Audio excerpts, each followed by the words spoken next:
काका। हरिहर काका, गांव वाले सब लोग उनको काका कहते थे। और जो राइटर हैं उनको बड़ा प्रेम था उनसे और उनको गोद दिलाया था हरिहर काका ने। और हरिहर काका की स्टोरी इस तरह से है कि हरिहर काका की 3 शादियाँ हुई और तीनों ही वो स्वर्गवासी हो गई पत्नियाँ उनकी, और उनके कोई बच्चा भी नहीं था। तो वो अपने भाइयों के साथ रहते थे। तो भाइयों ने शुरू में तो भाभियों ने उनकी बड़ा उन्हें सम्मान दिया, अच्छा खाना दिया। तो फिर वो चाहते थे कि हरिहर काका हमारे नाम अपनी ज़मीन कर दें। गाँव के थे ना, तो ज़मीन मिल के खेती बाड़ी। जब उन्होंने मना किया कि मैं जीते जी अपनी ज़मीन किसी के नाम नहीं करूँगा, तो उसको बहुत बेकार सा खाना देने लगी उनकी भाभियाँ। भाई तो फिर भी बोल के जाते थे कि अच्छा खाना देना, देखभाल करना, लेकिन भाभियाँ भाइयों के जाते ही बहुत गंदा खाना देती थी, प्याज और सूखी रोटी। और उनके घर में मेहमान आते थे तो उसके बेटे के मिलने वाले आए, बड़े भाई के बेटे के, तो उसकी माँ ने बनाया खीर पूरी सब्जी, लेकिन हरिहर काका को दिया प्याज और सूखी रोटी। हरिहर काका को इस बात का पता चल गया, उन्होंने आंगन में ही थाली फेंक के मार दी कि मुझे क्यों मिलेगी सूखी रोटी। तो इस तरह से वो भेदभाव करती थी। तो धीरे धीरे ये गांव में फैल गई बात कि हरिहर काका अपने भाइयों के साथ सुखी नहीं है।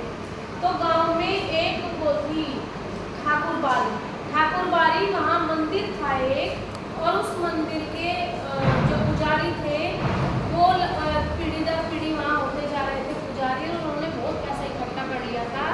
कभी के टाइम में एक छोटे से प्लॉट पे आके एक महात्मा बस गया था, और धीरे धीरे उन पे इतनी ज़मीन हो गई और उसको मंदिर को नाम रख दिया उन्होंने ठाकुरबाड़ी। जिसके बच्चे नहीं होते थे उनकी ज़मीन उनको दे देते थे, और कोई किसी के घर खुशी हुई है तो दान कर देते थे मंदिर के भगवान जी को।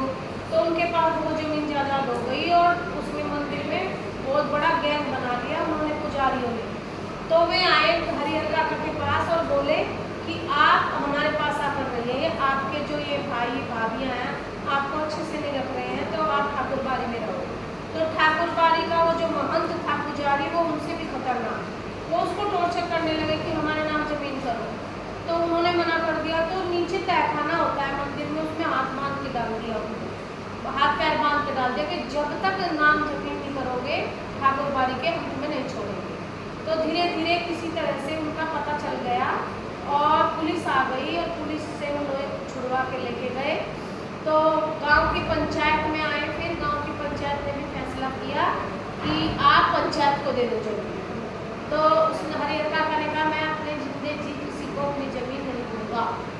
और हरिहर काका सिर्फ जो राइटर हैं, लेखक हैं इस पाठ के, उनसे बातें करते थे और उनसे प्यार करते थे। फिर वो अकेले रहने लगे और पुलिस के पास गए। पुलिस ने उनकी कस्टडी में उनको ले लिया और पुलिस ने उनकी सहायता के लिए 2 पुलिस वाले भेजे, और उन्होंने एक नौकरानी लगा ली और उससे वो खाना बनवाते थे, और पुलिस वाले उनकी वो करते थे देखभाल कि कोई उनको उठा के ना ले जाए जबरदस्ती।